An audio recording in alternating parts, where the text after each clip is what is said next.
Technology has opened the lines of communication. It's making it more efficient and less time-consuming. However, has it become a distraction in the classroom?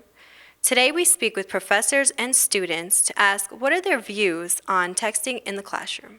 Sometimes it could be distracting because students are not paying attention or they're not looking at me or looking at the board in which I'm writing. But I understand that at times students have other obligations and they need to be in touch with family members. I think that's kind of ridiculous because they have no idea what they're going through in their everyday lives. They don't know if they're texting, something serious going on at home or work issues or whatever. And I just think that they're just jumping to a conclusion that they're just goofing off when they really might not be.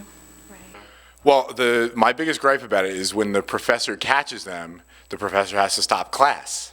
And then that annoys me because that takes away from my time.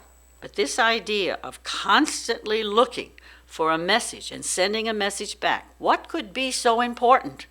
What could possibly be so important that has to be read and answered instantaneously for hours on end?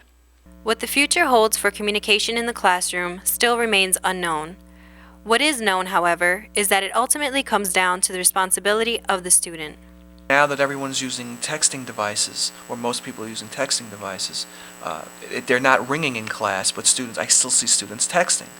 And that's only going to last for a couple of years before, students will have laptops in the classroom and that'll be required. So again, it comes down to the responsibility of the student. Regardless what stance students or professors take on texting during class, the technology is here to stay and most students will continue using it.